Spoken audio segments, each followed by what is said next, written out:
Hello everyone and welcome to the AIRAH Integrated Design Symposium. My name is Marie Korekla, AIRAH's Engagement and Program Coordinator. This knowledge sharing opportunity will offer updates and insights into the current AIRAH IDS technologies and research sessions. Each of the 3 sessions running from today through to Wednesday will run at the time of 12 noon to 2 p.m. Australian Eastern Daylight Time, and each of the sessions will include a live panel session with key industry leaders at the end of the formal presentations. But just before we begin the session today, if you have any questions for any of our presenters, please type them into the Q&A function that's located just at the bottom of your screen, and we'll try and get through as many questions as possible in the time permitting. So I'd now like to pass things over to AIRAH's Chief Executive Officer and Chair of the Innovation Hub for Affordable Heating and Cooling, Tony Gleeson. Thank you, Tony. Thank you, Marie, and welcome to everyone today. It's important always to get together, to be able to gather and to be able to engage and explore ideas that have been generated, particularly through this Innovation Hub project, of which now we have over 50 projects up and running in one form or another. But the concept of getting together is also very important to acknowledge where we sit, where we are actually located today. So I particularly want to thank the people, or recognise the people of where I am today. I'm on the land of the Wurundjeri people, a part of the Kulin Nation here in Melbourne. And particularly I want to recognise the traditional custodians of the various Aboriginals, Torres Strait Islands and other peoples participating in this event, and pay our respects to the elders past, present and emerging. And it's important to be able to recognise the traditional owners of the land and the connection they've had to the land, water and community. So part of today, welcome everyone. Part of today is also to recognise that these projects are very much part of the contribution from the Australian Renewable Energy Agency, ARENA, and in particular these projects have received funding through that Advancing Renewables grant. And without that funding, these projects would never have been able to get off the ground. Particularly, I want to thank the people who've been leading this today, the group from the University of Melbourne, the various project partners, Arup, Aurecon, Greenbox Architecture and Grimshaws, and also key participants in this have been the University of Queensland of Technology, the University of Wollongong, NEXTDC and the ACT government, which has really produced some very exciting results. So I hope everyone enjoys today. Any more information around these projects, as well as other projects that sit under the Innovation Hub, can be found at ihub.org.au. And this is part of an ongoing series, not only in the Integrated Design Studios, but in the other iHub projects, particularly culminating next year, where we're looking at the united outcomes of this project. So stay tuned for that. So I now hand you over to Dominic from the University of Melbourne, and please enjoy and challenge our speakers today. Thanks, Tony. Thanks for the introduction. It's really a great pleasure to have you all here today. We have a really exceptional program over the next 3 days and lunchtime sessions. We do know that everyone has a bit of a Zoom fatigue, but we believe that with having you over your lunchtime, slightly extended lunchtime, it's actually something that will become quite joyful and enjoyable overall. We have a pretty packed program that we're going to talk about in a moment. It is really something that is a culmination of a lot of conversations we've had with colleagues, both in academia and in practice. The IDS program, as you will find out over the coming 3 days, is a very multifaceted program that talks about integrated design, but with a very strong focus on zero carbon design and innovation in that field. At this point, I would like to hand over to our first sort of main group of presenters, where we talk about the context to the IDS in the integrated design agenda. and I would like to invite Professor Brendan McNiven from Melbourne University to share his presentation. Together with Dominic, who is also in Faculty of Architecture, Building and Planning with myself, and Luay from Engineering, we will give you a bit of a background as to where the symposium has come from and why we're here. So the Integrated Design Studios are a research project as a part of a larger research project Tony alluded to, iHub. It was driven by AIRAH in response to the Paris Climate Accord. And we are looking at design of buildings, as Dominic mentioned, towards zero carbon. What we are doing is getting architectural students and engineering students in design studios together and using it as a microcosm of design in industry to study how people interact and how we might actually improve integrated design. So get buildings performing equally well technically as well as architecturally. So it involves clients, students and consultants, and it happens across 3 different universities, and they basically come together to design a project as close to a real project as possible, exploring opportunities for zero carbon design through combining architecture and engineering together. We cover quite a few building typologies, so probably the first level of research is around how we do integrated design. The second level of research is zero carbon innovation on buildings. So we've done quite a few studios so far, data centres with NEXTDC, schools with the ACT government, emergency response facilities with Ambulance Victoria, aquatic centres with 4 Victorian councils, Banyule, Brimbank, Moreland and Yarra City. Aged care facilities we've done with Active Community Group, Bolton Clark and Lendlease. Community centres with Wollongong City Council. Indigenous mixed use projects with Illawarra Land Council and Lightning Ridge Land Council. Laboratories with CSIRO and transport buildings with the Level Crossings project in Melbourne.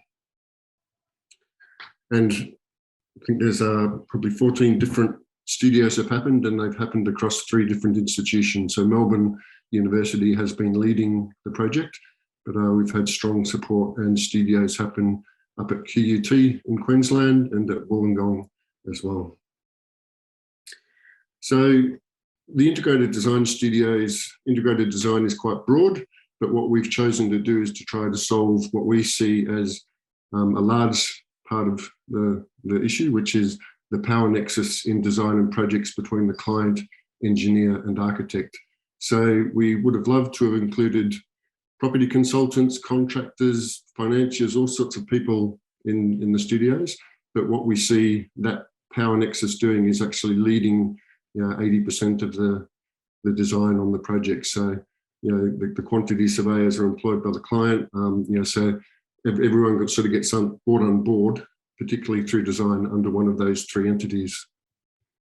This is the symposium that comes out of it. It's a deliverable. I won't go through all of this. Dominic will tell you a bit more about what's planned over the next 3 days later on. But essentially, it's to talk about integrated design. So we start off by asking ourselves the question on what is integrated design. That's a silo picture, and we've all heard of silos in organisations, very difficult to avoid. This is probably the main people in a construction project: clients, architects, engineers and contractors. And like I said, it probably goes a lot further than this. There's financiers, QSs, property developers, all sorts of people to bring on board. It's not a new thing. So this is from Lectures on Architecture below Leduc back in 1881, who even back then was recognising that architects and engineers don't necessarily get on and that they need to learn each other's language and work better together. This is from Herbert, Design Research in the early 90s, which was a bit of a heyday for integrated design, mainly through structural engineers and architects, and recognising that actually architects and engineers come to design and projects from very different places. And this is the results of early integrated design. So this is mainly structural engineering and architecture, but the original cathedrals were designed to inspire awe into the population, to get them to believe in higher power. So, you know, I love this example as you know, something that a building is designed to do, and it does it on many different levels. But it really does it through people. You know, a lot of that integration happening in the same mind, and it's that person there in the middle. You've got the monk who's the client on the left, representing the church, and the knighthood on the right, who are probably representing the building authorities these days. And then you've got the person in the middle, who's probably the stonemason, architect, engineer, everybody else on the project. So they're putting those things together, all in one mind, integrating all of the different outcomes. These days, things are getting more specialised and more compartmentalised. So, you know, we can do amazing things with architecture, and architecture is often seen as the evocative side of buildings, the emotional side, if you like. And engineering is often seen as the functional side, so the numbers and diagrams. And they are very different ways of thinking. And this is something that we've seen both in the studios and in the architectural engineering degree that we have at Melbourne University. You know, I happen to believe there's strong alignment through the different sides of the brain. They're very, very different types of thinking.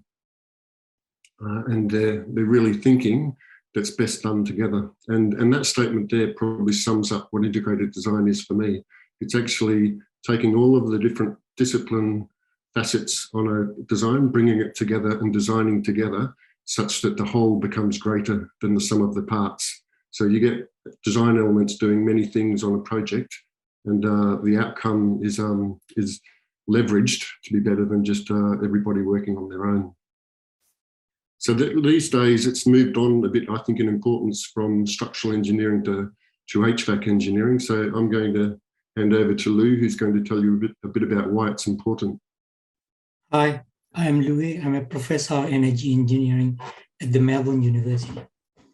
And if you look back, Australian HVAC and refrigeration industry, we employ 173,000 people. And if you look at the GDP, it's about 2%. So you can see it's a significant industry in there.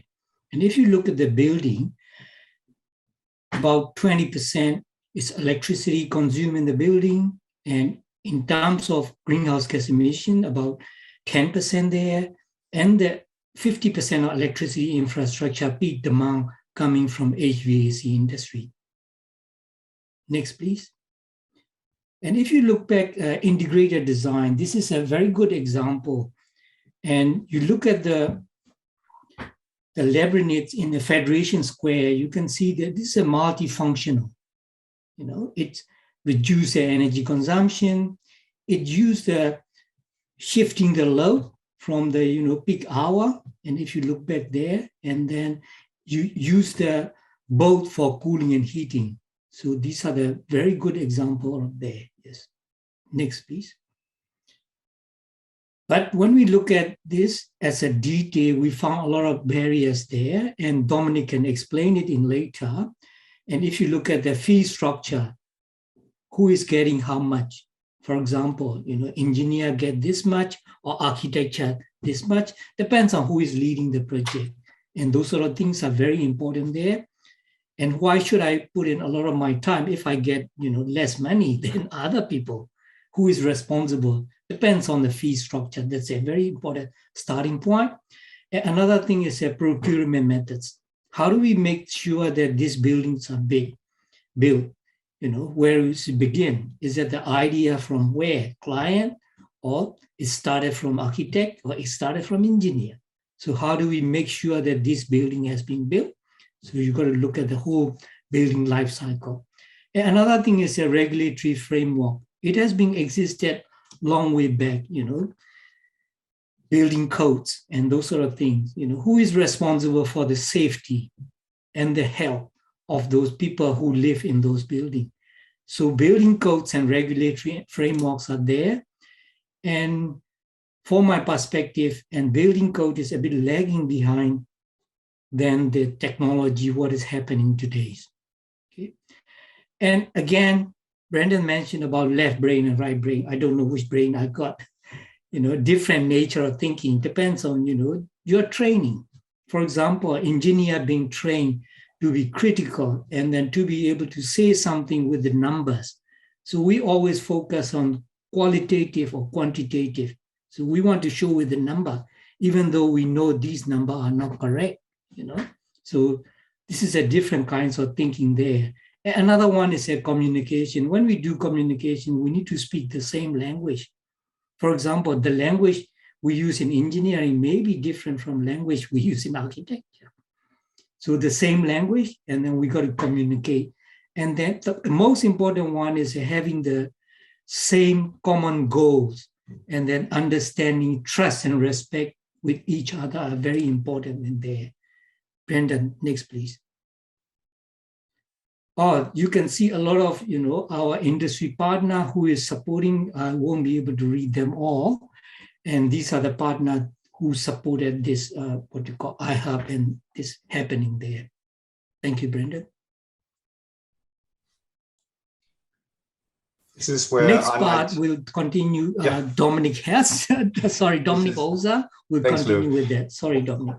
So I forgot to introduce myself. So Dominic Holzer, Associate Professor at Melbourne University. I'm also running I'm coordinating the Architecture Engineering Master's degree that we're having.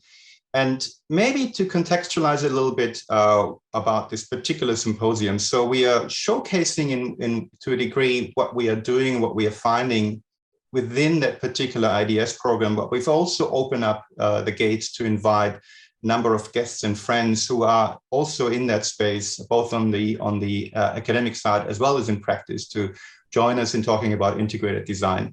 For us, at the outset of the project, which is now started about 2 years ago in terms of the actual start, and it was preceded by a year and a half, if not more, of intensive negotiation work between different academic sort of institutions, government, but of course also industry bodies such as AIRAH. Most certainly, AIRAH was front and center here to help us understand how do we address this issue. How do we, of course, there is an overlay about zero carbon as the sort of combining aspect that gives us a really nurturous ground for us to investigate and research. And we had a really interesting conversation earlier this morning where we talked about that in the old days, you could say that maybe cathedrals were the one point of coming together between architects and engineers, because you need that design ingenuity, but you also need to have this engineering knowledge, and it's so intricately sort of joined. And I think today's cathedral are maybe the challenges that we are facing because of global warming and carbon. And so zero carbon initiatives, it's maybe a good comparison to think about it in that sense. But so we were faced with the question at the start when we come to forming a program where we introduce integrated design principles into the academic curriculum. How do we do that? And how do we ensure that they are relevant and not just theoretical academic constructs? So how do we weave in feedback from practice? How do we look at specific business cases, you could call them business as usual or use cases, where and Brendan introduced some of those types of buildings that we have investigated.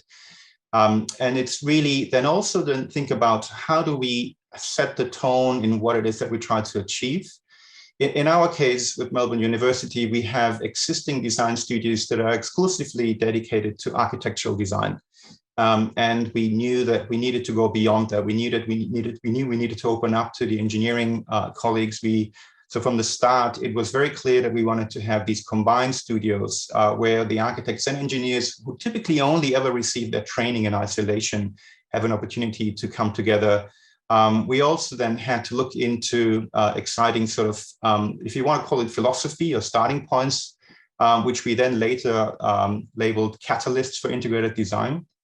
Where we looked at some key pointers, as you can see here. So really creating an innovative environment where you really put aside very specific domains of profession or professional education, really. So we had to cross the barriers between architecture and engineering. And believe it or not, the silo image that we showed earlier is still very much prevailing also in academia. It makes me laugh that we call our different faculties, we actually call them divisions. Because it's something that divides us clearly. So how do we cross those divides? How do we remove those barriers? How do we understand what the common goals might be across architecture and engineering? How can we address more than one function at any point in time? And how can we understand and value the other? And believe me, when we face this in a studio context where we predominantly talk about master level students, it is very frequently that we realize that the students from architecture had never, ever engaged with anyone from engineering before. So they are very close to finishing their studies, and vice versa, of course. Each of them would be very close to finishing their studies, but they had never been exposed to their counterparts, if you will, or to their collaborators and colleagues from the other side. So that means there's a cultural barrier that you need to overcome, and that a lot of that has to do with listening, understanding what common goals might be, understanding what different values might be and why they are there, and how you work with those different values. Sometimes to look for simply common goals by sort of consensus, but sometimes via clashes and ideas clashing that might lead to the best results, and working those clashes out, of course. But ultimately also it's about clarity and simplicity of some of the challenges that we are facing, some of the problems that need to be resolved. And that also poses another question about in how far is this about problem solving or solution finding. And we found very early that when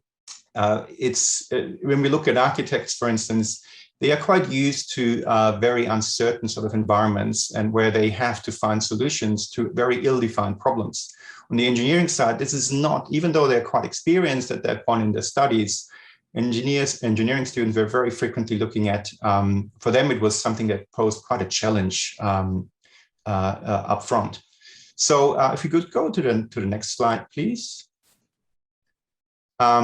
Now, so as I said earlier, so the key then is to the formulation of the sort of the integrated design process and the articulation of common goals that are relevant to both parties, and really ensuring that all participants feel involved right from the start.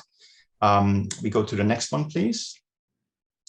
We needed to make sure that the environments that we create within those studios, and as I said, for us, these were existing studios, so the architecture students would be very well familiar with what they're getting themselves into in that studios, but we had to rejig how we are running these studios and how we program these studios. So focus on creativity and innovation, but of course also looking at client involvement, as Brendan introduced earlier, and looking very heavily at consultant involvement. And this is probably the key difference to most other studios that we would normally run in academia.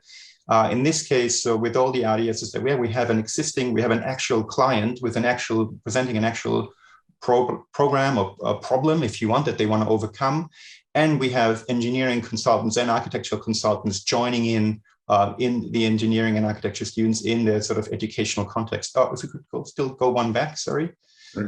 So it's really making sure, though, that we are neither over-constraining nor keeping things too open, of course.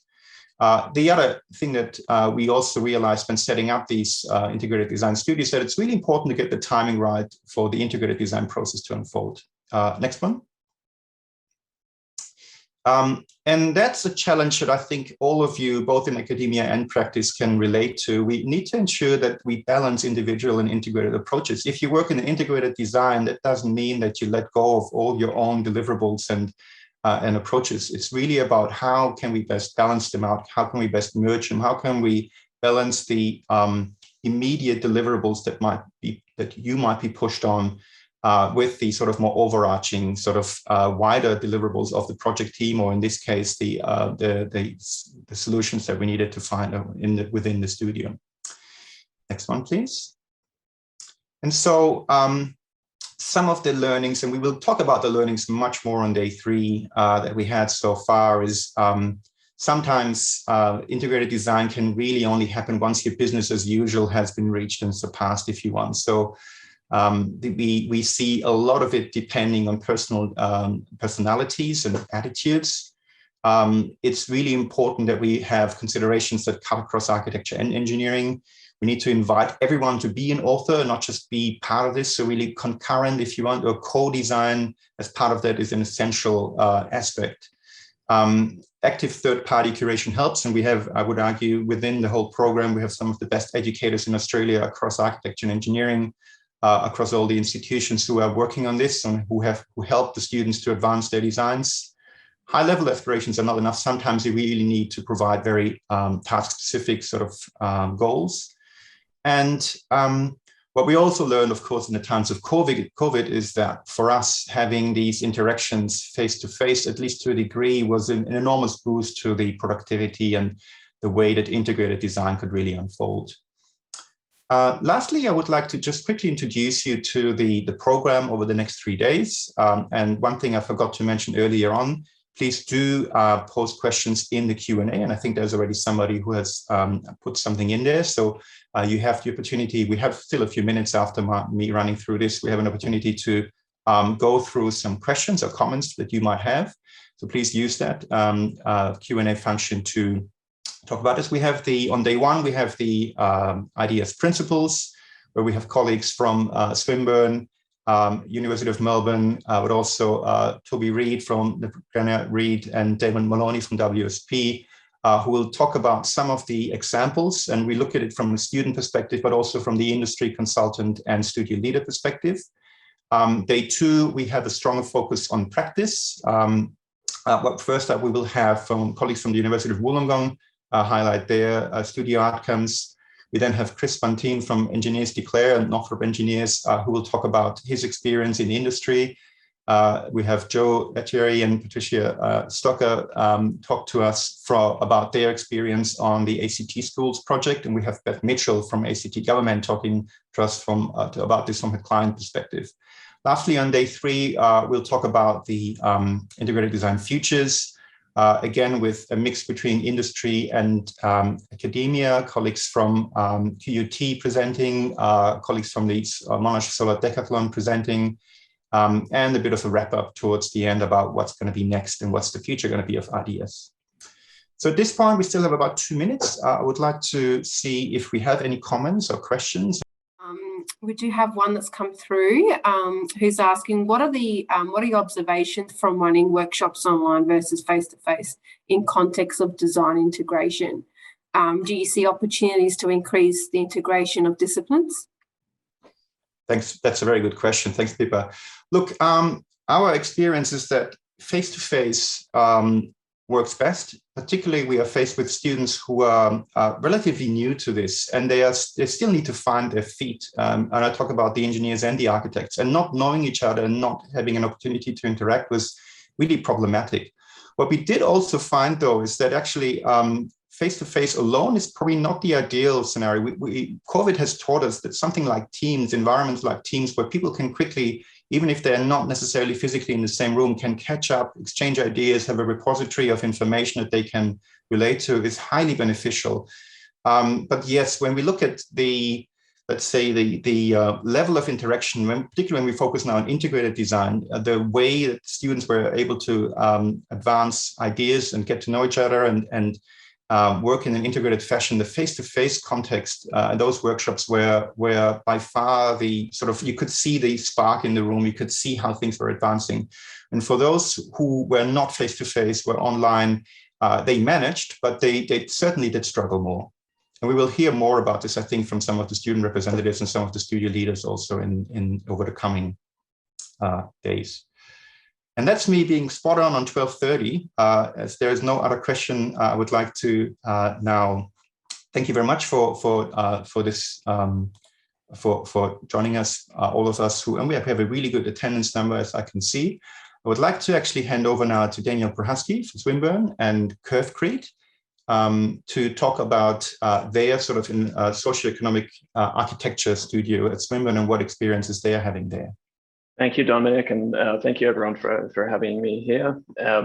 I have a bit of a presentation and some physical artifacts that I'm going to show as well. Architectural engineering lecturer from Swinburne University and CEO of Curvecrete, who is a advanced manufacturing and robotics development company for the construction industry.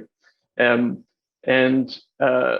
know, this is where this presentation is really about you know, walking the tightrope between architecture and engineering and academia and innovation. So, you know, this is where I find myself a lot of the time, trying to balance the two between engineering and architecture, or you know, design sensibilities that are intangible and ones that we can calculate. And you were talking about the left brain, right brain before, and it really blurs into just one.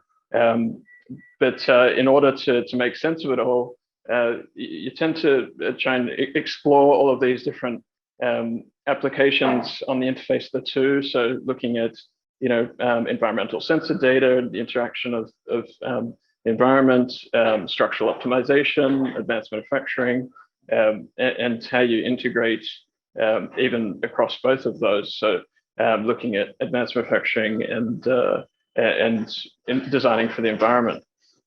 So these are all some examples of some projects that I went through at RMIT a few years back. But what really want to ask the question is how might we bridge design and engineering? How can we integrate it for resourceful construction?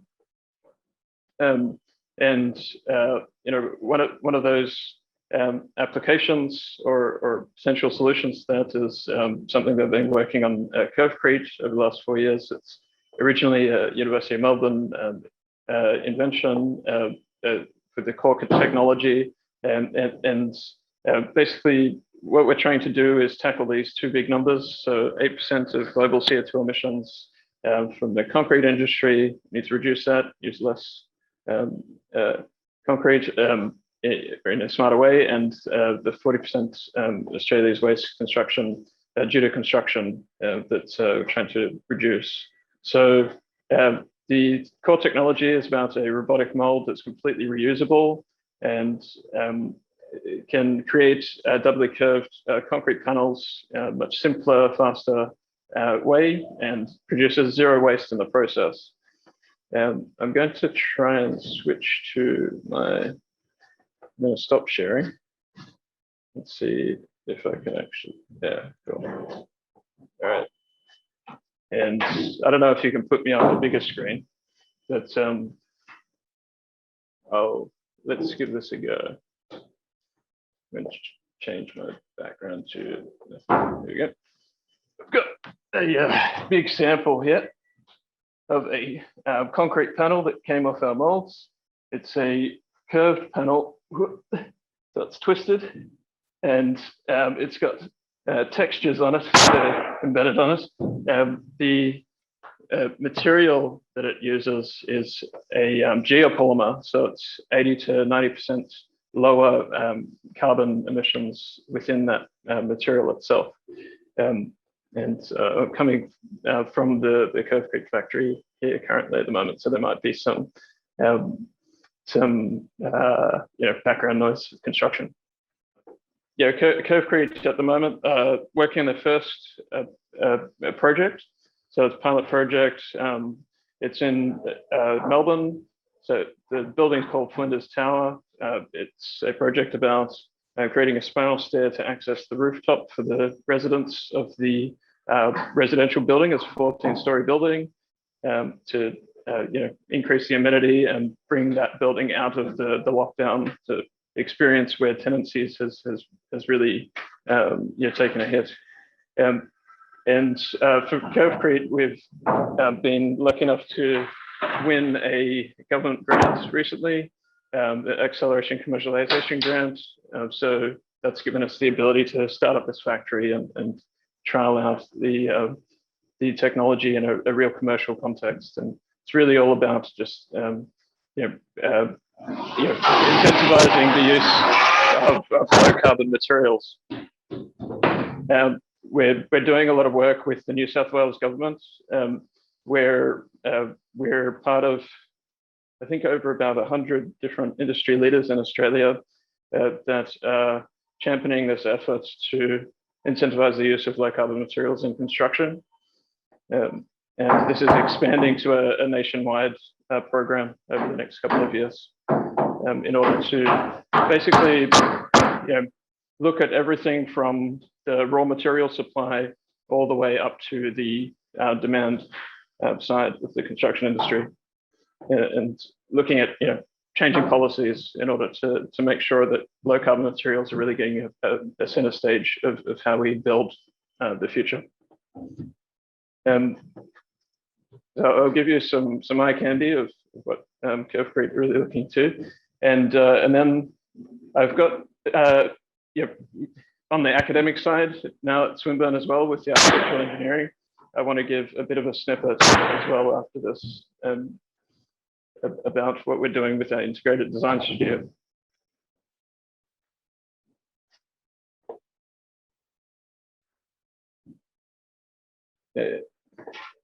Within Swinburne, we have a new architectural engineering program or course is what we call it.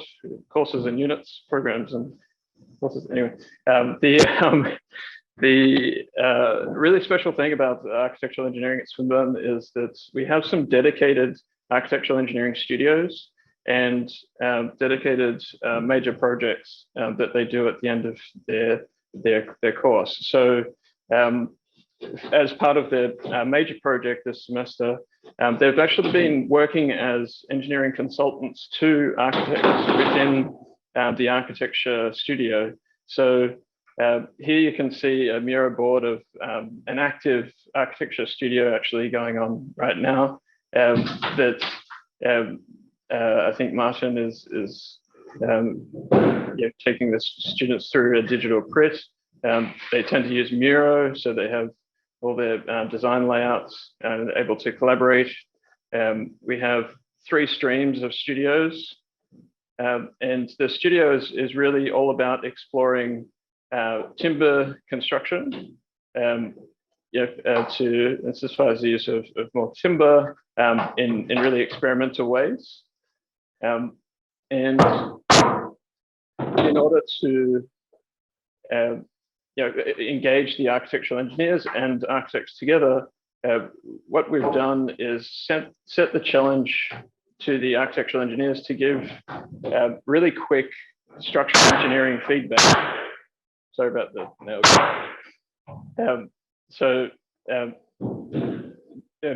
really quick structural engineering feedback using tools like Karumba, where they're able to create a whole series of design options really quickly in order to give the architects some idea of how to, say, construct a step like this.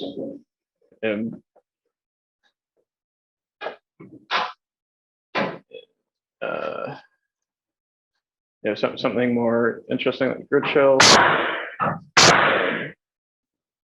Looking at the different options and identifying key weaknesses in the structure, providing 3 different options of structural depths, for instance, and visually showing key performance indicators back to the architect.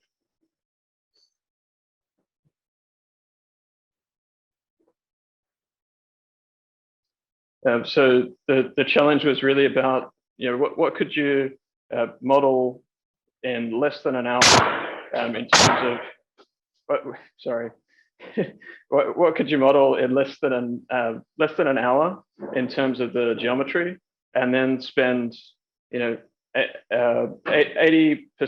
of the time analyzing that structure and providing options. So it's only 20% of the time is coming up with a very simple approximation of what the structure is, and then providing that visual feedback to the architects and having an open discussion.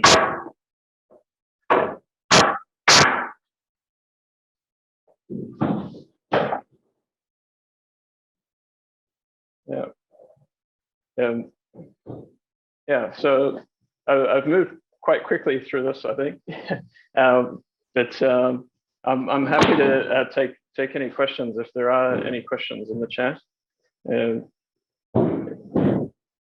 or if there's any questions from the panelists. Thanks, Daniel. It sounds like your girlfriend is leaving you and destroying your record collection in the background. At least that's what I'm imagining. What's happening, and you just sit there with a complete focus on the presentation. Now, this is really interesting work, and I would like to invite questions in the Q&A. I certainly do have a few questions myself, and I might even start off with one And we might have people here from on the panel anyway to give you ask some questions as well.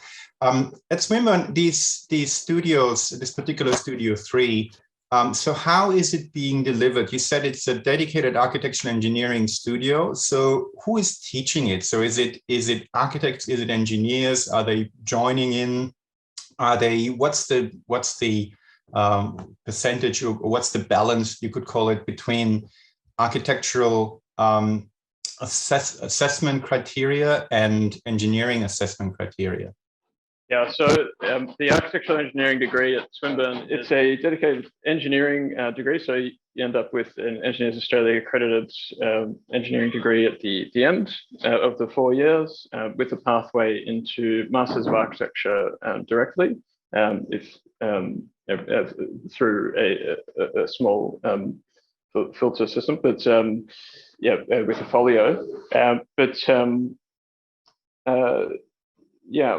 Within the architectural engineering studios, the teaching is we always have an engineer, and then optional is someone more on the design side to try and shift the mindset of the engineers towards more of the design orient.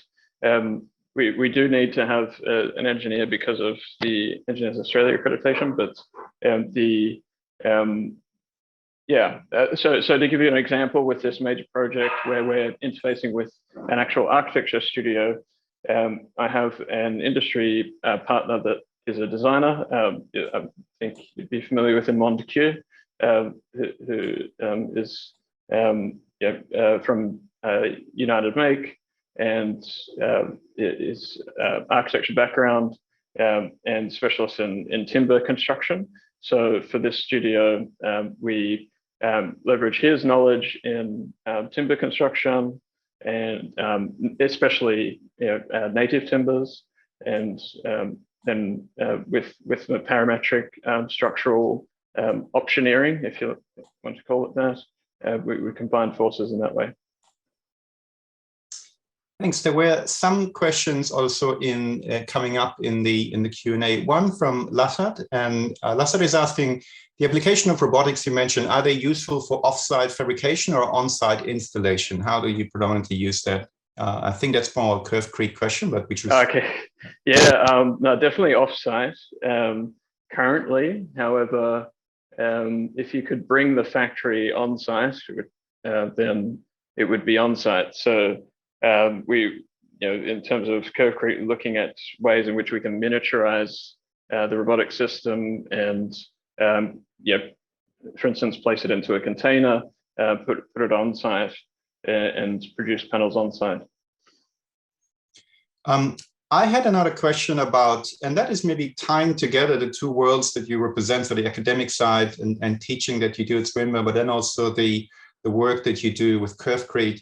You did show us quite an impressive array of industry involvement and government involvement even. How do you, and that's sort of my question, when it comes to that sort of crossover between the design side and engineering side and coming up with novelty and innovation, how do you manage to get heard, get known, reach out to industry and work with industry, work with government, work with industry bodies? How, in your case, what is your story on how you managed to do that? There's so many different avenues that we've gone down. I think a really big part of it has been leveraging the innovation precincts, particularly in Melbourne, across University of Melbourne, that have Melbourne Accelerator program, the Translating Research at Melbourne programs, and the Wade Institute. I think we're the only startup to be involved in all three. And then going on to the innovation precinct at Swinburne as well, and now Scalata as an accelerator program. And these sort of incubation and acceleration programs, one of their core components is pitching your idea, so you're communicating your idea effectively, and also making connections. And you literally spend time every single week or every few days thinking, okay, who else do we need to be speaking to? and asking people in the network and, and branching out. The way that it's worked currently is very different in terms of the mode of communication, obviously, it's much more virtual. I think the innovation precincts have really, expanded my network and for Curvecreate as well. There's all sorts of crossovers from industry and academia now, where if I'm talking to someone about Curvecrete and something comes up about Swinburne or something like that, and there's an opportunity to do a guest lecture, there's a bit of crossover there. We have two comments / questions that I quickly want to touch on, and maybe just a quick answer there. So we have from Paul Trotter, we have questions about materiality and allowing students, architects and engineers to work on artifacts and experiment in the studio setting. Is that something you do as well? And in how far does that help? Yeah. Currently, we had original plans to actually test some timber physically. Actually, I got more samples. Yeah. Oh, we might run out of time. Sorry. I know. Yeah. Just here. It's just a blanket timber. Just to answer quickly then. We still have plans to do some physical tests on timber within the design studio, and we hope to do that in the next couple of weeks. We think it's going to be really engaging, so should be fun. And final question from Lydia is: are you only working with structural or civil engineers? Predominantly civil and structural basis, because their first year is the same as civil engineering for the architectural engineers. However, as they progress from second year, they start to get more diverse in terms of what they get involved in from the design side, but there's definitely a skew towards structural engineering. Thanks so much, Dan, and this was fantastic, really great insight in what you do academically and also professionally and how it ties together. Please join me in thanking Daniel for his presentation. Of course, we can't see any reaction. Can we see reactions from the audience? No, we can't. In that case, there's some hands raised. I think that's I take that as a clap. Yeah, great. I would like to hand over to Lucy Marsland and Claudia Torres, who will give us their insights, both from their own experience as students who participated in an integrated design studio. Interestingly, Lucy is an engineer, Claudia is an architect by background, but are we starting to drop these distinctions? I think we don't, but there's, I'm really curious to hear what you two have to tell us about your experience. Thanks, Dominic. I'll take over the screen and start us off. So hopefully my screen is now sharing with our slideshow. As Dominic said, we're both students that did the Integrated Design Studio at University of Melbourne last semester, so from March through to June of 2021. Which was in fact an in-person studio in the sweet spot of Victoria's COVID restrictions. The way we're going to run is I'm going to speak just for a little bit, give my perspective on being a typical engineering student in the studio, and then Claudia is going to speak for another little bit, and then we'll take some questions. So for my end, as an engineering student, I think typical is kind of hard to, is not a great word to use, because anyone who engaged with this studio, I think, did it with motivations. And so you'll probably see that as I give my little indulgent presentation about my story, my background, and then how I found the studio. I really probably frame the whole presentation as just giving some background to prepare for some great questions, because there are so many out there. So I'll just talk about before, during, and beyond the IDS studio in terms of my story. So I'm a structural engineer graduate. I graduated in June. I've been at the University of Melbourne since 2015. Before this Integrated Design Studio, which I undertook in my final semester of my master's, I had completed engineering integrated design studio, which was working between different engineering disciplines on a big project, semester-long project. I had completed some sustainability studies subjects as electives in my undergraduate degree. And I had actually had a very special chance to work as an intern in an integrated design office, working between architects and structural engineers in New York over the start of 2021. The final thing that I think really informed my interest and engagement in the IDS was doing an innovation subject where we got to work with an industry partner. And I think you'll see from a couple of examples I've got how that innovation, more abstract innovation skills really applied well to the integrated design studio and what everyone was pursuing. So I've got a couple of slides that I pulled from my very first presentation I gave with my group in our integrated design studio, which was an aged care, net zero aged care with Atelier 10 and in place run by Toby. So this I pulled out because I think it reflects my background, which was having done some work in innovation through a University of Melbourne subject. And it was a big way that I informed my group. So we worked I worked with 3 architecture students and I was the one engineer on our aged care community design. One big thing I brought was this sort of systematic sort of thinking in terms of bringing innovation into our project. So this is it's called the double diamond approach, and we structured our project over the 12 weeks in this sort of way. And the other slide I pulled out of my very early presentation was this very broad research that we began the subject with, looking at different sustainable options, and having a background in some sustainability studies helped me understand what options were out there, because I think knowledge is power when it comes to integrated design, and you need to know sort of what is out there before you can start collaborating and integrating those things in. So I'll keep moving along. During the integrated design studio, we learned many things. It was a really fruitful studio. As I said, it was in person for Claudia and I. So the ability to work face to face between architects and engineers and develop those social connections was really critical. But as everyone said, as an engineer, I never got to work with architects in the previous 6 years of my university studies. And so actually just learning the design process from an architect's perspective was probably the first real learning that I got out of the design studio.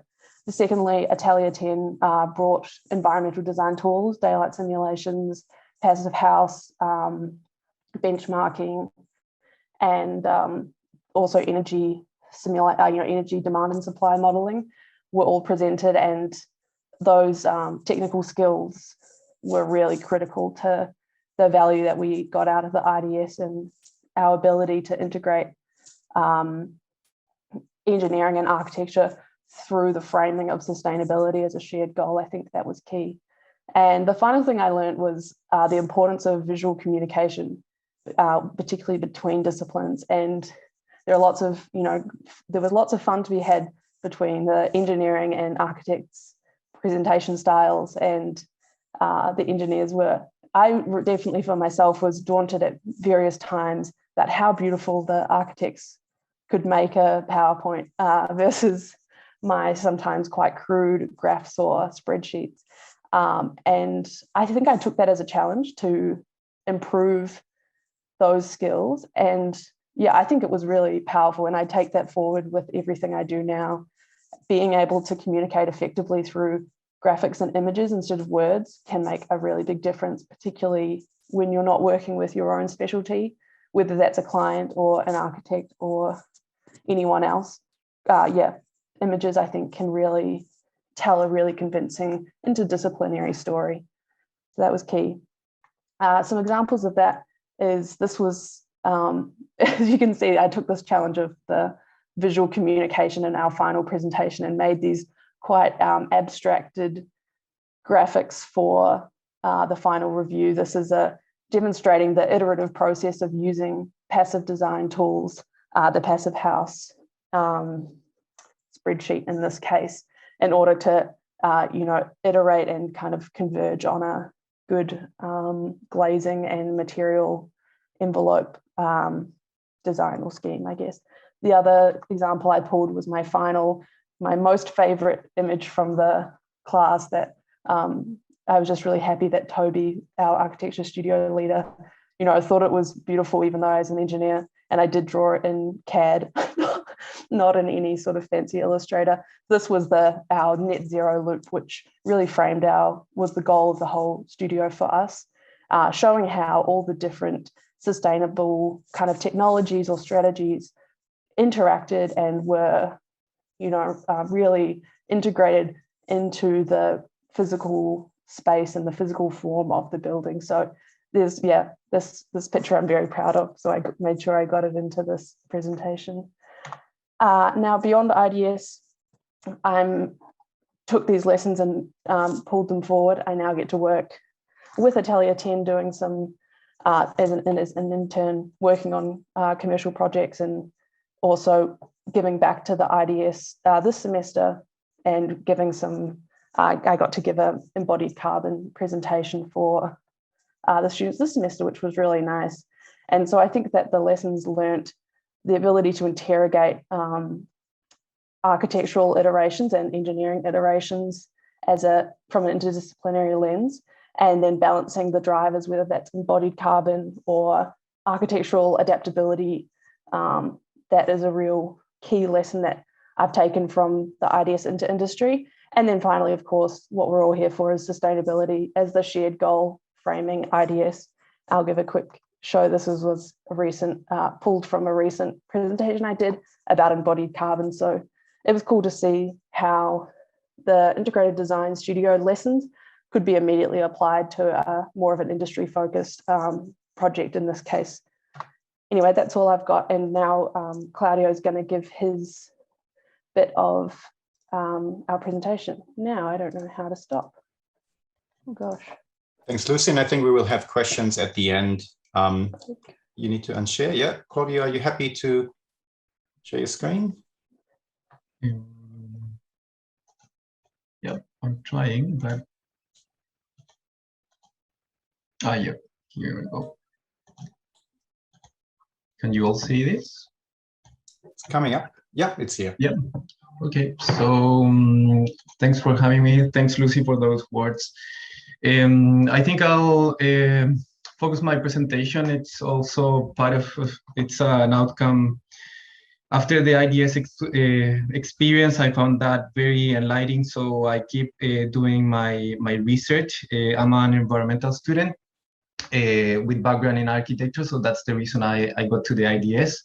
And the presentation I'll share today is my study experience under the frame of the environmental research that I'm currently developing along with my supervisors, Brendan McNevy and Dr. Dominic Holzer, and advisor Georgina James.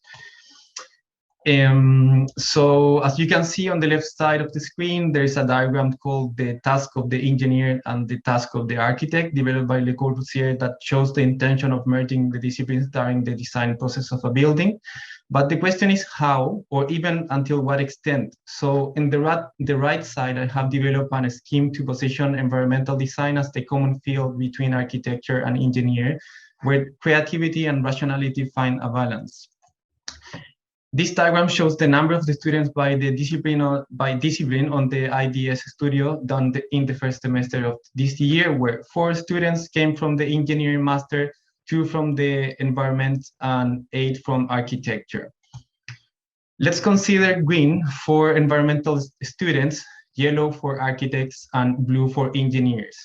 The following diagram is showing that the total number of the students coming from architecture didn't have a subject that consists of working with other disciplines toward environmental sustainability outcomes before the studio. On the opposite, the engineering has had 2 subjects and environmental have done 4. Surprisingly, architects answered that their understanding of integrated design before studying was higher than other students. However, after the studio experience, all the students said their level of knowledge was higher than the beginning, but engineers and environmental students have gave a higher score based on their perception. My group was formed by 2 architecture students and 2 environmental students, one with a mechanical engineering background and me with an architectural background. This slide is showing when we set up common goals and research summary about some sustainability strategies that we could use on the iterative process based on Melbourne weather data. So suppose we only focus on the green flows. From the left side of the screen, in that case, we could see the number of software analyses and identify the student used to influence and develop design iterations collaboratively. On the right, it showed that 64% of the students of the class drive their design inputs individually using environmental simulation software. In our case, we were able to work collaboratively using Ladybug between the engineer participant and me, so we could focus on develop iteration based on testing sunlight hours received on winter and summer. And we also test some different orientations and massing forms to best orientate the building and get the beneficial radiation in winter and avoid harmful radiation in summer. After the mid-semester presentation, we all find a common language. So we start by including other factors in our design to reduce the negative impacts on health and orient the design for older people. Similar strategies with outdoor spaces. And because of the Melbourne weather data, this was very important aspect to include. We work on the integration of a water-sensitive urban design approach to enable people's connection during winter and summer season. After we analyzed the massing impact on the outdoor areas and ensured daylight for different rooms and outdoor spaces. And last, by one-on-one studios review, we end up having a better insight and considerations on the greenhouse performance and understanding the potential risk and mitigate them through the design development in the last stage of the studio. To close, this diagram is showing that the 70% of the students consider that the environmental design has triggered integration between architecture and engineering. And based on the student perception, so average on the integration level was 8.3 points out of 10. So as a sample of our work here, I'll quickly pass the final submission we did. So this was the final outcome, where in the left side of the screen, you could see what was the strategy in terms of the urban setting and how that the building integrates with the community. Then in the right side is how the iterative process inform better outcomes for the indoor space. On the left side, how the concept of a small village could help and improve and get a beneficial impact on health. And on the right side, the same strategy with showing how therapeutic landscapes or how the use of water inside of these greenhouse spaces could start giving people like more an active life system. So in the last two, in the left side, we were trying to capture how was the integration of the systems between buildings, and also in the last part how those systems were functioning all together in the creation of this module we replicate. So going back to going back to the question at the beginning presented, yes, integrated design process can achieve sustainable development of architectural design, and we were super. I think everyone who was part of our group, it was super involved in the design process and learning experience of the Integrated Design Studio as I'm pretty sure like something very special during the master course. Thanks very much. Thanks, Claudio. I just temporarily have no video, not quite sure why. But this was really fascinating to hear from both of you how you were tracking and your experiences, and of course also really interesting, Claudia, to hear about the research that you have conducted on top of the video. I do know the research. I did miss the last 2 minutes because I had an internet outage. Fingers crossed it's not going to happen again. There were some questions, and I don't seem to have them on my I think there was some congratulations for both of you in terms of your work. There was, I think, Chris Bandine had asked a question. Could you please ask that one again? Because I don't seem to see it in the Q&A, or maybe somebody else can see it. I could read it out if you like, because I can see it, and I'll answer it, I think. So the question was, how important was it for the engineers in the IDS to use rules of thumb and early engineering judgment to speed up collaboration rather than using reactive modeling processes? It's a great question. It does really get to the heart of sort of the process that we experimented through. Toby, who we will hear from later on today, presented this problem in a really great, with a great teaching innovation, which was to challenge the engineers to develop a recipe for our typology, which was an aged care building, which was hard because it is, like you point out, not how we normally work. But basically, for my group, I said, okay, you can have this structural grid based on my, structural, rule of thumb. You can have whatever it was, 6 by 9.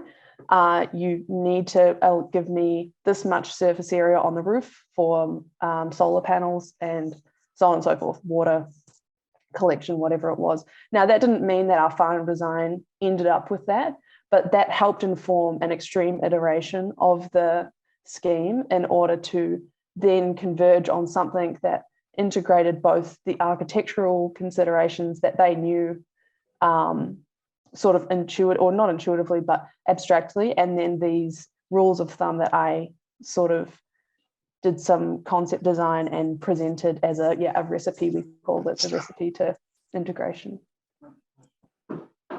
Thanks, Lucy. I do have a question for Claudio, and that is, were there any key changes that you saw between your own experience and what the wider experience, something that surprised you as the result of your research?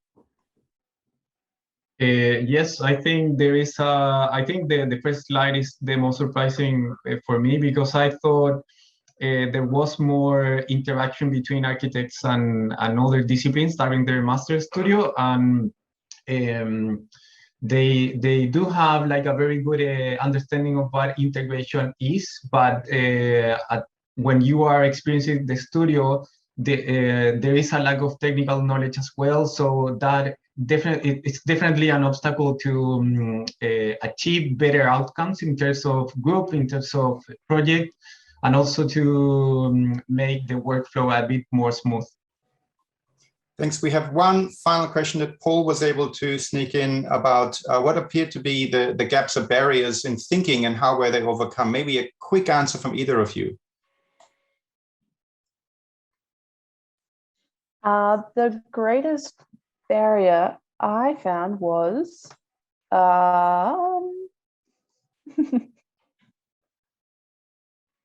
think understanding what we were aiming for early on, having that shared goal, and the key thing was to not dive in too quickly into form finding or designing drawing, but to take a moment early on to get together as a group and agree on that shared goal, and maybe sort of see how it's going to be, plan how it's going to be enacted in order to achieve that integration as an outcome. Mm-hmm. I think we have a chance for one final question that Pamela had sent through, and that is about the strategy at the start. What was the strategy to start the initial collaboration between the different disciplines? And that maybe not from us as an educator perspective, but maybe for you guys in your teams, when you sat together for the first time with your counterpart, how did you discuss you would progress? And maybe Claudio wants to answer that one. That's a very good question, because it was really hard, as probably everyone here knows, integrated design is not a linear process. It's always a back and forth process. So it was very important setups, like as Lucy said, like some common goals, but that was also for some of the architects an impediment, and they were compromising some aesthetic aspect of it. So that is, I think there was no strategy. So that's probably the answer. We were trying to, it was a way funding the integrated design itself, I think. Thanks so much, and thanks, great presentation. I'm gonna raise my hand, but only because I use it as a clap. Please join me in thanking Lucy and Claudia for their great presentation. Now, we're moving over to Toby Reed and Damon Maloney. Toby, I believe, is the most experienced idea studio leader we have at Melbourne Uni, at least in terms of the amount of studios he's run, and he's going to give us a bit of an introduction to some of those. And Damon was involved in one particular one that dealt with aquatic centers, and he will respond to that from his angle, from an engineering perspective, an engineering consultant perspective. Over to you, Toby and Damon. Share the screen. Just for a sec. Can people see that? Coming up.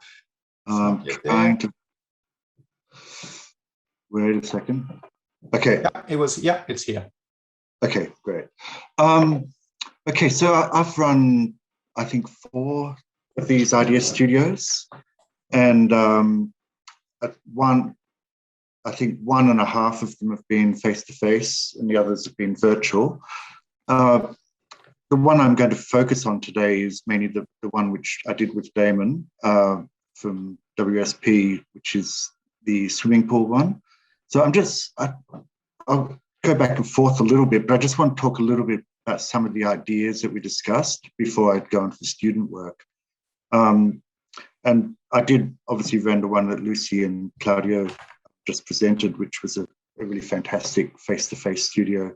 So yeah, that was a really great situation having, but now we're going to sort of focus on the more the virtual ones. I'm just trying to move the slides. Yeah, okay. All right, so we did the swimming pool one, and we were dealing with real clients, obviously, in that we were dealing with some local councils, but they didn't want us in this situation to use their site or their building as such, because they were going out to tender soon, and so they wanted us to do a kind of test site. So we chose the St Kilda Triangle site, which is maybe not one that would really have a swimming pool, but it seemed like a good sort of social, sort of public site anyway. So we looked at a lot of different examples of famous swimming pools, like this one by Kenzo Tange for the 1964 Olympics. So I'm having real trouble moving on here. Okay, and being an IDS, each studio we deal with real clients with real projects. But what I wanted to get across with the students was to be experimental about how they dealt with these things. So, for instance, with clients, the initial, the clients would come in and give briefs to the students, but the students really saw the clients as very godlike, and I wanted them to kind of question that. I said, look, there's actually, just because you're satisfying the client's brief does not mean you're satisfying everything that an architect or engineer can do, particularly when it comes to, say, sustainability or social, cultural impact of the building on the environment. So it was partly a lesson for the students to learn how to sort of satisfy the clients, but also take the brief much further, so that you're actually giving much more back to society rather than just what the clients want. And same with the consultants, the idea of dealing with real consultants, and also engineers and architects within the student group as well. I sort of, in some cases, we tried to make the engineers within the student group consultants, but we wanted to reverse the way consultants are usually seen. So rather than just the architects coming up with an idea and then presenting it to the consultants for a solution, we wanted the whole idea to be much more collaborative, where you throw ideas into the ring, and consultants and architects' ideas were treated equally, so that the actual genesis of any particular idea could come from anywhere. I think that was really important, so that we didn't see a kind of hierarchy with how architecture and engineering works. So in this case, we really, well, I suppose the main consultants in this particular studio about the pool was Navenia Reed Architecture, which is my company with my partner Anna, WSP, which is Damon, and Alan Pears came in, who is very good on heat pumps and things like that. Obviously, we're dealing with a real building, and there's a great example of seminal pool, modernist pools, Peter McIntyre's Olympic pool from 1956 in Melbourne. Here's the site, and the site was very much kind of a test site, you know, like how a site could work for the local council, but without using the ones that our councils were dealing with, because just to avoid any sort of conflicts of interest.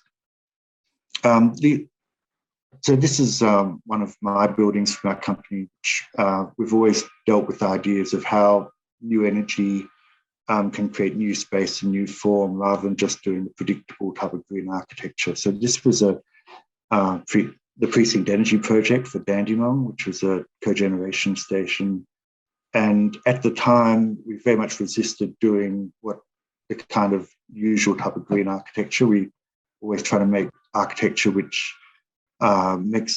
raises questions about the environment, makes people in society who actually interact with the building think about what is energy, what is the future of our built environment. So this is a recent house we've done, which is all very zero carbon, using heat pumps, fly ash concrete and everything. Okay, so it's a concern of ours in our company, and also working with zero carbon building routes. So these are all things that we got students to look at. And this is kind of a list of sort of schematic list of some of the things that we throw at students, just dealing with like thermal mass, passive ventilation orientation, shading, solar, wind, the effect of materials, I suppose glazing ratios, heat pumps, geothermal, waste heat, or reusing waste heat, creating zero energy loops, and embodied carbon, which is something that Lucy came and gave a really amazing talk on to our studio that we're running currently. And it's actually, it's incredibly important and also much more complex than any of us could have imagined. So we really want to look at the idea of our cities being a kind of carbon city, and that the idea that I suppose what this quote says from Elisa Turbay, the myth of limitless energy has created the new typologies, form and space, which are the spatial implications of the carbon paradigm and carbon forms. So it's this idea that our built environment, as it's grown up over the last 150 years, I would say, is really the expression of the energy that we use and rely on, and very much this sort of myth that we have of we're sort of brought up with of limitless energy. So I wanted the students to question this, to realize that every building shape, every space that we have is based on these assumptions that we have about our energy use. And basically that goes back to our use of fossil fuels. So, as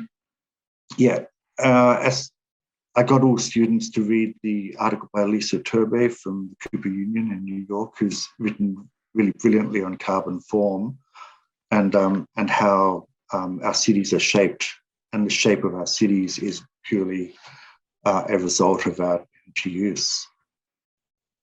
So we looked at this idea of the fossil economy and carbon capitalism, and the idea that everything is connected. Okay. So I really wanted students to rethink the sort of the relation of the individual building and the, I suppose, the generation of power to the city in general. And we thought about this idea of form follows energy, which is a sort of inversion of Louis Sullivan's late 19th century maxim, form follows function. So I think this is a much more apt sort of way of us thinking about how the form of buildings can mutate and grow from now on. And this idea of overcoming carbon form. So these are all concepts that I wanted the students to really think about. And I'm going to get Damon to talk in a second, but some of the things that I did in the studio to try sort of get people thinking creatively about this was to design the building from many different points of view, one from a sustainability point of view, and one from a kind of cultural, architectural point of view. And they would come up with 2 or 3 different, very different schemes. And then they would slowly work to sort of see how they could get a scheme which incorporated all these ideas together. Sorry, Damon. Damon, would you like to come in and talk about your slides? And then we can sure. So the next one that you had up there was, I guess, okay. These were, I guess, some of the key themes that we kind of talked about with the students and discussed about the need to integrate all these different, sometimes competing factors into the design. I guess energy and thermal performance being one of the primary issues to consider when talking about a zero carbon aquatic centre and trying to minimise energy and thermal requirements in the first instance as the key driver. But then how does that balance with all the other needs in something like an aquatic centre? So they need to bring in natural daylight and create spaces that are comfortable for the occupants and occupant centric, but also considering things like maintainability and the type of materials that are being used for in terms of carbon. So the students were really great at, I guess, initially identifying precedents and looking at projects around the world that have either used sustainable materials in larger span structures or integrated ecology, or this challenge of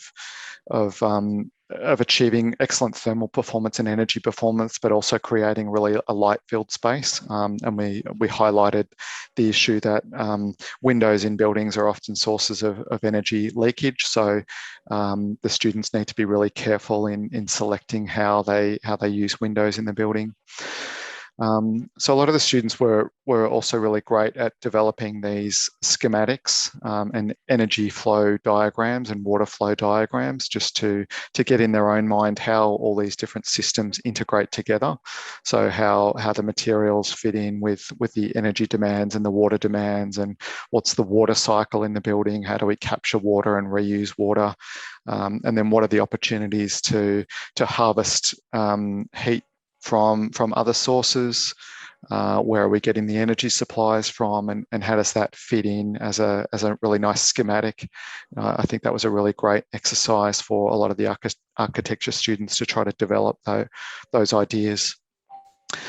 So some of the student work that we saw, they had a mixture of both passive concepts and active concepts. So some students kind of looked at pools that were predominantly indoors and sealed, and others looked at outdoor opportunities that might be a little less or use energy differently and be more of an open type environment. And we talked about how the energy demands of an indoor versus outdoor system might be different. And then, a lot of students looked at the integration of ecology and also renewable energy. So there's some interesting and creative ideas about how to integrate renewables, particularly solar, but also wind and geothermal, and heat recovery from sewers and things like that. All of those were looked at as more active energy solutions. And the next one, Toby. So there were some really interesting examples that came out of the student work. A few examples here, really interesting architectural expressions on introducing laneways across the site and thinking about how pedestrians might flow through the site, given that the St Kilda Triangle is a key kind of pedestrian linkage or a key central site that might have a lot of community members passing through. Some of the students really adopted the idea of integrating renewables into the architecture and highlighting using those devices to as part of the architectural expression, which I thought was really great, rather than just kind of hiding renewables or tacking on solar at the end. Some of the students really embraced that and tried to think about how they could actually integrate that into the design. And similarly with things like piezoelectric mats to harvest energy from pedestrian traffic, a couple of the students kind of thought that was an interesting idea and something that could be integrated into the architecture. And then the little image in the middle there is around an opportunity that one or two students were looking at to filter water through some natural means using green roofs and a biofiltration system to try to clean up some of the grey water supply. Next one. Yeah, so I guess towards the end of or post this IDS, it did give us an opportunity to kind of reflect on the student work and reflect on what does best practice actually look like in the real world, and also where our aquatic centre designs going in the future, and have the students kind of met the brief and or come up with anything new and innovative that the industry is not yet onto. So we looked at projects that are being certified through either Green Star or LEED internationally, using like formal sustainability rating tools to verify the performance of some of these facilities, and also things like Passive House and how projects are progressing at the scale of a large community aquatic centre in achieving Passive House, and also some of the material choices being made. The little image at the bottom is the proposed Paris Olympic swimming centre that uses a timber roof. So that was something a lot of the students were very interested in, and yeah, interesting to see that is becoming part of current best practice as well.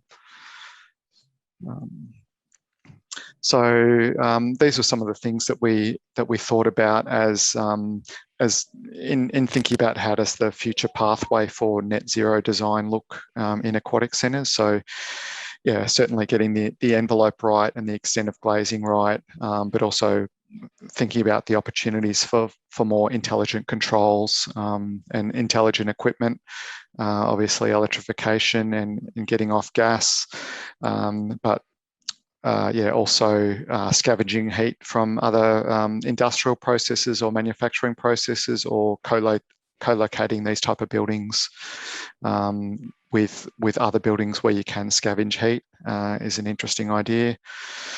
And then getting down to zero water and zero waste and fully circular material selection is some of the ideas that we thought about as a future direction in this type of building.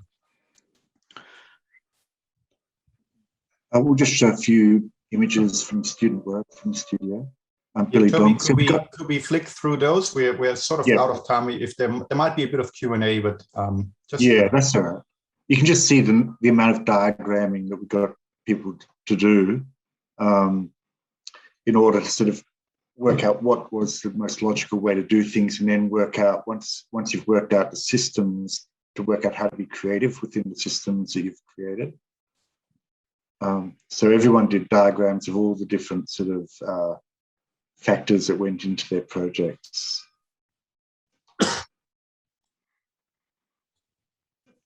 There you go. All right. And this is the data center studio. Just show you a couple of projects and then say goodbye. Okay.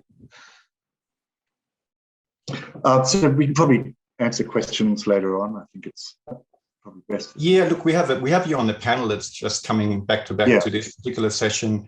I have one weird one for you, Toby, and that is, do you approach zero carbon design differently on a data center than on an aquatic center? What, and if so, what would be, as an architect, what would be the difference?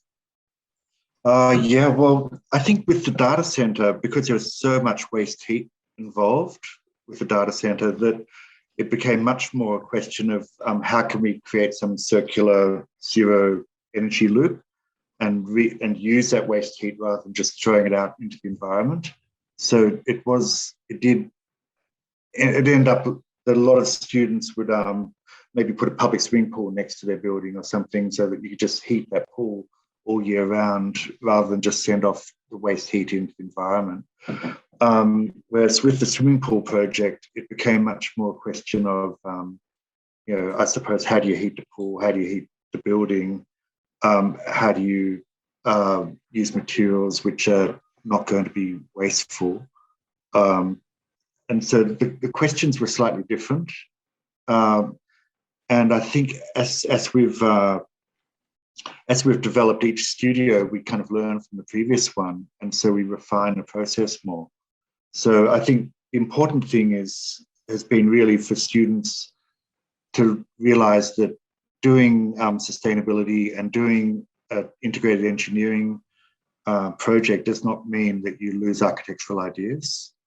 And immediately that was what students thought as they come into the studio. They think, okay, so we're not going to do these usual weird sort of far out ideas that architects are into, but actually they've still got to do that. They've still got to do buildings which provoke thought, that make people feel things, and sort of give kind of almost unconscious contributions to spatial awareness in society.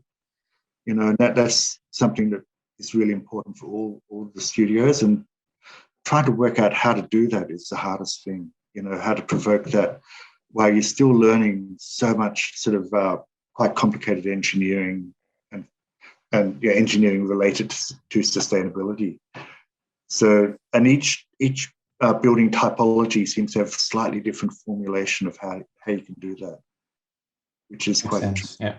Yeah. Thanks, Toby. There was one more question that's more towards Paul. It's a slightly, Damon from Paul. And that was more about the corrosion issue and air quality issue. Was that a discussion point throughout the studio, Damon? Yeah, corrosion was definitely highlighted as a really key factor, and I guess students were encouraged to consider the materials going into the aquatic centre and how they might be resistant to corrosion. So we talked about exposed metal surfaces and how corrosion is the key factor in maintenance, and we investigated how that might be different for timber structures or the use of timber in aquatic centres. Timber came out well, didn't it? Yeah. Yep. Thanks so much. We're gonna jump over, and it's going to be rather a fluid transition, I believe, into our sort of panel conversation, where we are talking about sort of integrated design. We've seen a lot of approaches today, and we've heard the views from those who are involved in it as students, as educators, those who are involved in it as those teaching those particular classes, as we heard, but also those like us, Brendan, Lou, myself, who set these things up. There are, of course, a great number of big questions about integrated design. Integrated design is not new. It has been around for quite a while. And the first question I would like to ask the panel is, why is it even a topic? Shouldn't it be best practice anyway? Wouldn't we expect by now that that when we approach projects as teams of different professions who are becoming increasingly connected through technology and other means, wouldn't we kind of expect to be working in integrated design contexts anyhow? And before anyone answers the question, I have forgotten to mention that we have an additional panel member who hasn't been part of the presentation. It's Georgina James. Hi, Georgina. Good to hear you. And Georgina has been observing, as part of the research team from Melbourne Uni, she has been observing a variety of integrated design studios over the past 2 years. So she certainly has quite some experience and has seen the deep end, you could say, and has followed those conversations and helped analyze those conversations. So coming back to my question, and happy to open this up to anyone really, why is it even still a topic? Wouldn't it be something that is by now should be assumed as best practice in the way we operate?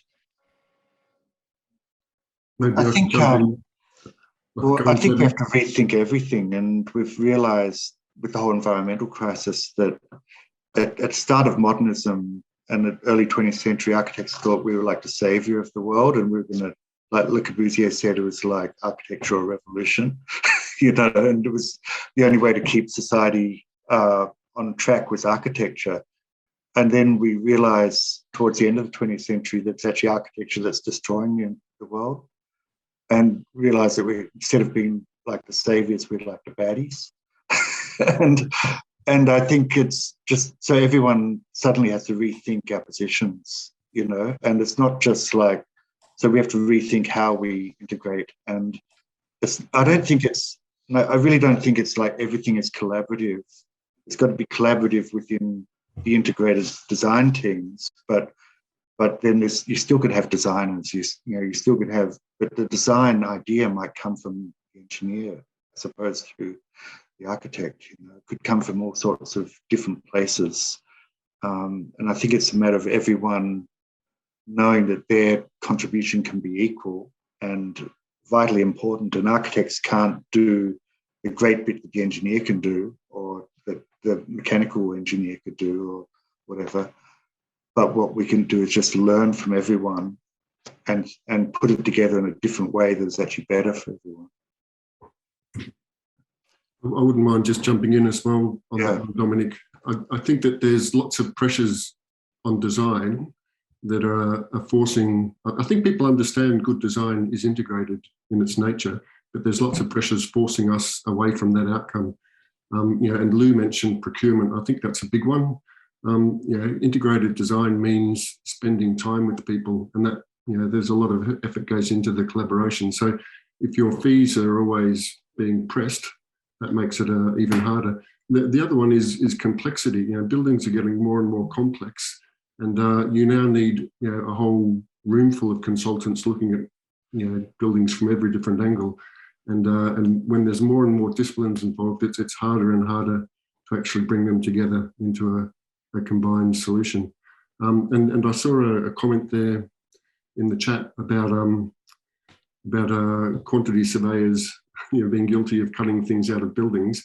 And look, I think that's the case a lot of the time, but quantity surveyors are also a part of the solution. So I think it's in the way that we actually value what goes into a building. And one of the big maxims I believe in with integrated design is design elements that are doing 3 or 4 things at the same time. And if you take out, say, a facade that's also got solar energy generation and shading and all of that sort of thing happening in it, it's very hard for a client just to cut something without affecting a whole lot of different things on a project, because it should all be integrated in. So I think that's where quantity surveyors can probably help the process in maybe changing the way that we actually value what is actually on a project, or helping clients and financiers understand the value of projects. But for that to happen, you would need a client who looks at the life cycle aspect and life cycle costing, because if you do look at the capital expenditure, and this is what the quantity surveyor normally is sort of involved in, I would argue, in most instances, and this is where the pressure comes from, you will see a lot of downward pressure to the consultants and contractors to make sure that get the best bang for your buck by the point you hand over. But I think that life cycle thinking that we start to see with carbon, that we start to see with Section J and so forth, that doesn't always translate into a cultural awareness or even attitude towards life cycle thinking, where this would clearly be then, you probably, as we've talked about, a cost saving exercise. If you go for that double glazing, if you go for other solutions, they don't necessarily always have to cost more. We also established that, but sometimes they do. And QSs tend to be quite quick in cutting that out in their budgets and putting pressure on the consultants and on the whole team. Yeah, I think a good place to look is infrastructure design. And infrastructure, they tend to do integration better because they understand exactly what you say, Dominic, which is the full life cycle cost of these things and the impacts on the projects. So design management and integrated design in large infrastructure projects is, I think, a lot more advanced than it is in the building projects. And I think that comes back to the procurement models as well. Infrastructure projects, you see many more of those being procured through alliance contracting, where everyone's got some skin in the game. And so you share in the good outcomes, and you share in the pain of the bad outcomes if they're not good design.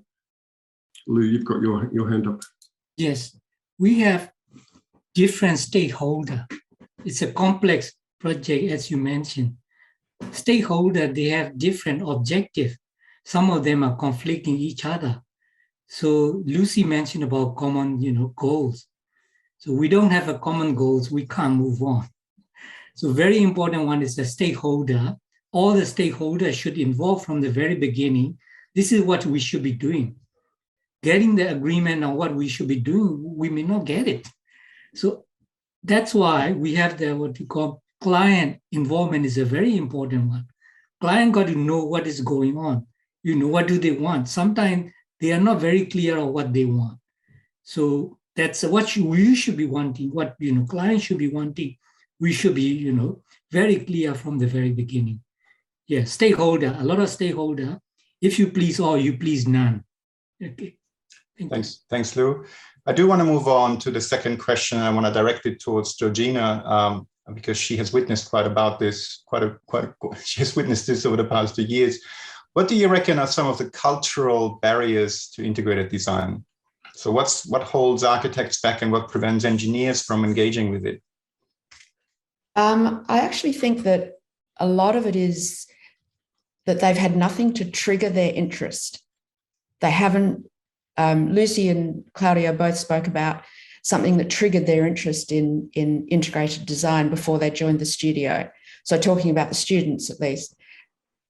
If that's not there, it's a real struggle for them to understand the complexity of what integrated design involves. They have to already be interested. And talking to people in industry, if you taking it at the sustainability level, if you ask them, do you do sustainable design, they look at you in surprise. This is architects. No, we don't do that. And you can almost see them saying, well, we should, I know, but we don't know how. So I think that some of those barriers, whether that be in the studio or whether it be in industry, is simply that people don't have enough information. They don't know how they would go about it. And so they're happy to stay in their silo because it's comfortable. They've got their business model. They can move on and do what they do, feed their families, and it's easy. But as soon as you start to ask those questions about doing it differently, they really don't know how to do it. So that comes back to other questions about how important it is for students to be exposed to this at university. It's very important because they're the ones who can then raise that awareness when they go out in industry. And if you look at all the developments that have taken place in Melbourne, huge residential developments, there's not a single sustainable feature in a huge number of them.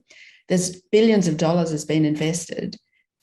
And so the culture is pushed by, whether it be people wanting to make money or whether it be politics or whatever it is, it's pushed by forces that are bigger than we are. So yeah, the cultural barriers are fairly huge, and it filters down to the individual and their practice of architecture and practice of design.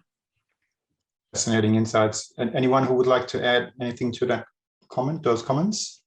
I would just pull on what Georgina says about that barrier, and we've called it, Georgina, don't we? Collaborating with confidence, that idea of confidence. Yeah. And sometimes a barrier is, especially moving from education into industry, is that being a bit risk averse, and everyone's already commented on that. And I just wanted to say that I think what Daniel brought up, MECLA's role in the next couple of years, which I also am going to get to do a little bit with, is going to be really critical to encouraging confidence in the whole construction industry in embodied carbon in this case, because it's a classic example of everyone, or someone might want to reduce their embodied carbon, but as you say, they don't know how.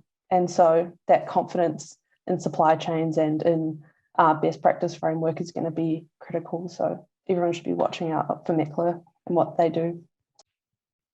So the question then is for us in education, how do we avoid that only those who already have some sort of openness towards integrated design are choosing the integrated design studios, because otherwise we will always be praying to the converted from the start. So it leads a bit into the question about in how far integrated design is a skill, or is it an attitude, or both, or where is that? Where does that sit? Does anyone want to touch on that?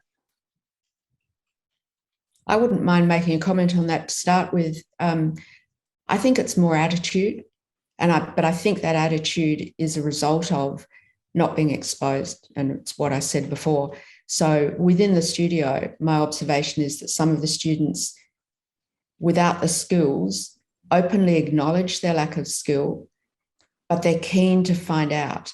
And that's all you need, the fact that they are keen to find out. So the attitude will change and the skill will change sort of at the same time. So it's a bit of both.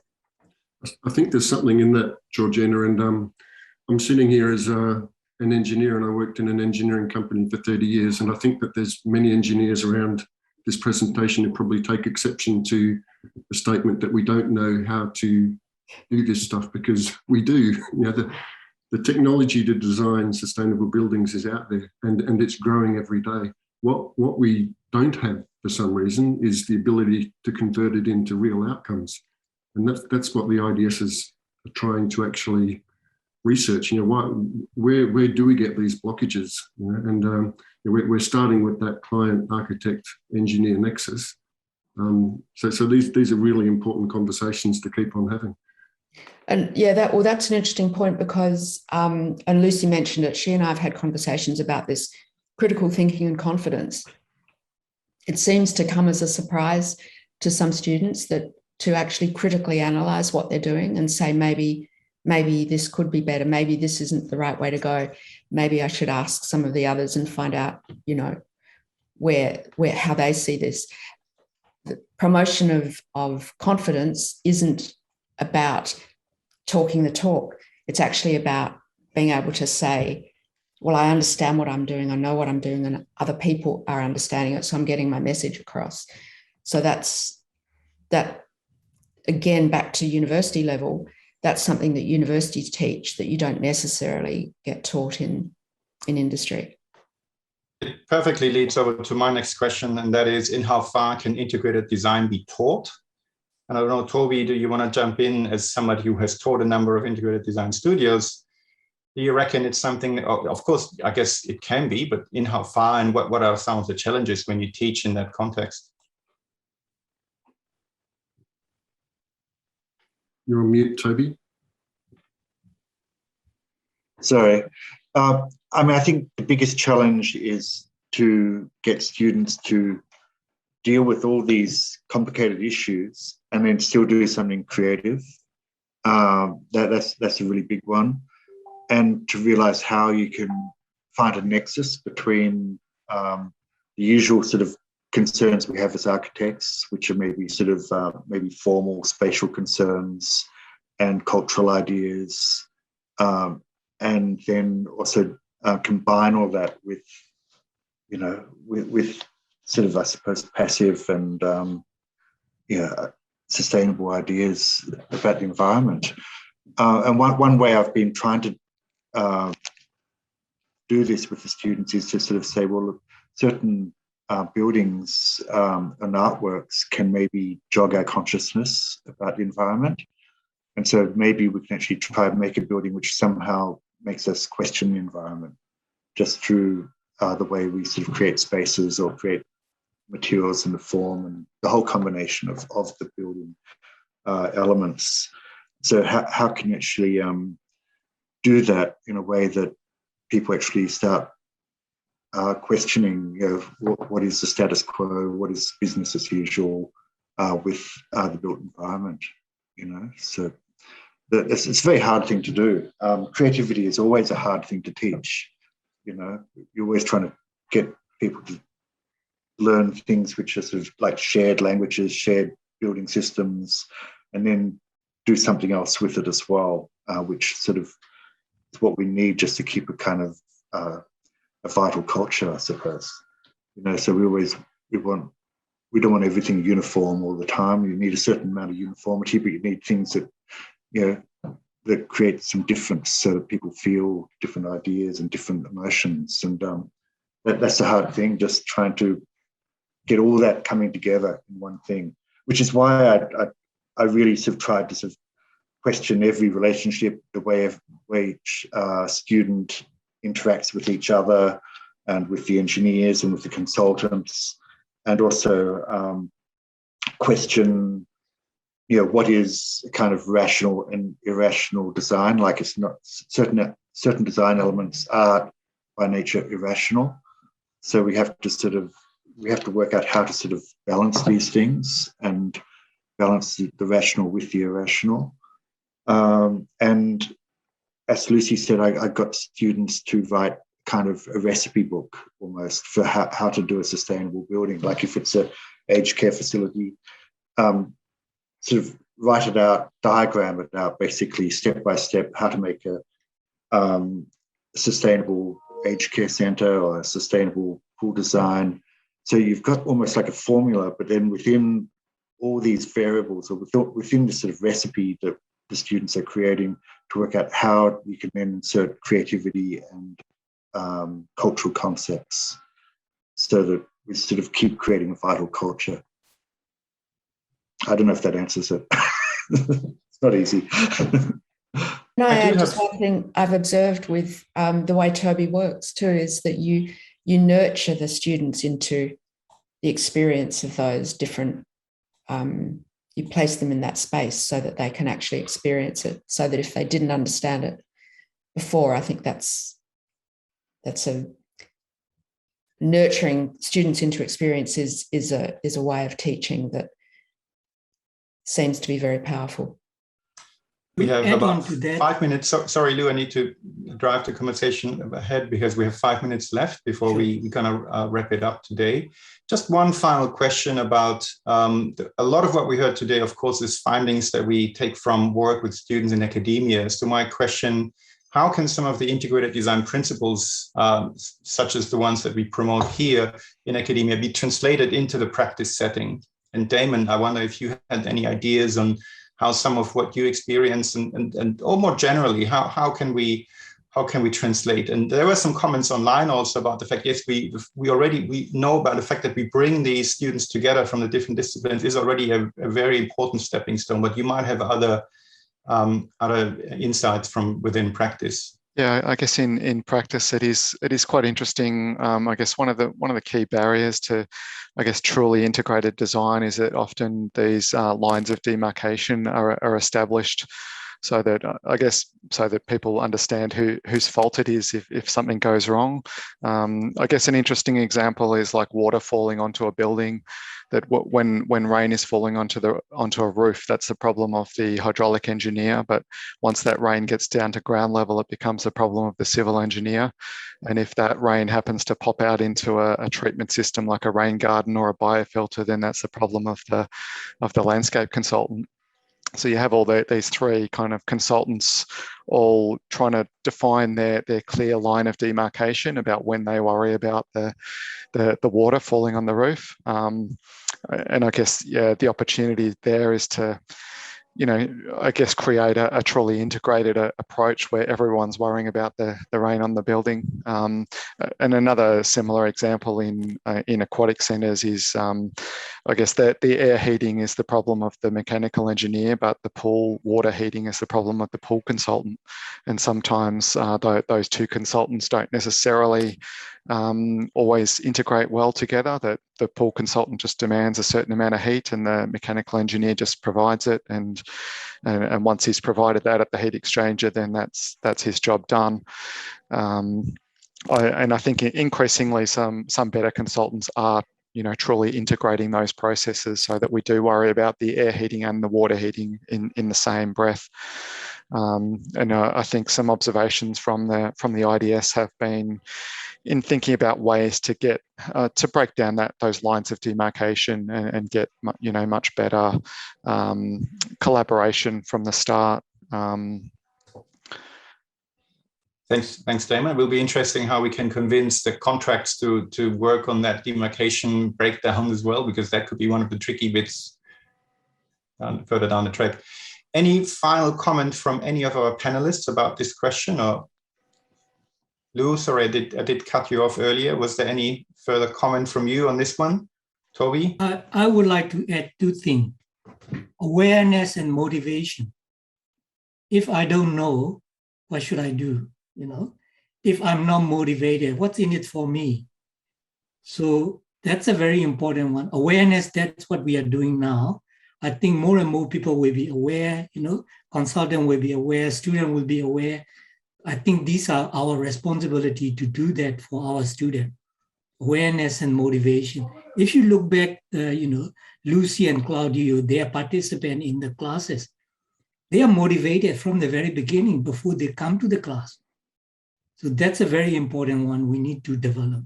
Yeah, that's all I want to add. Thank you.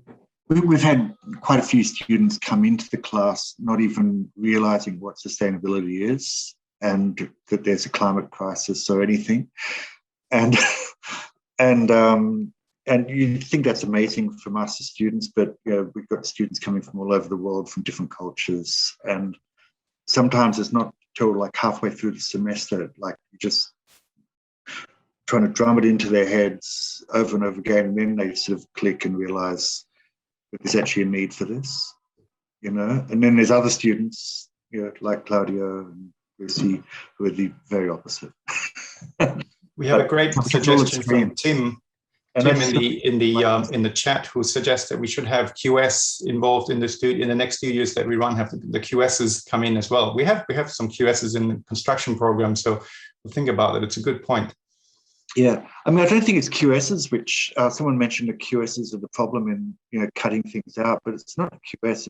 QS just puts a price on something. It's project managers, which then tell the client, you know, we should cut this out because we can save money, and then they get a cut from whatever they get cut out, you know. So they actually make money through dumbing down the projects in society, you know. So yeah, maybe get some project managers in too.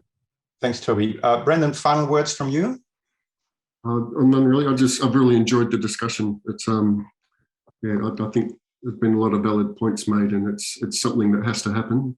And I really look forward to continuing to hear about it out in industry. So yeah, I guess that's the other thing is this is doing these studios has opened.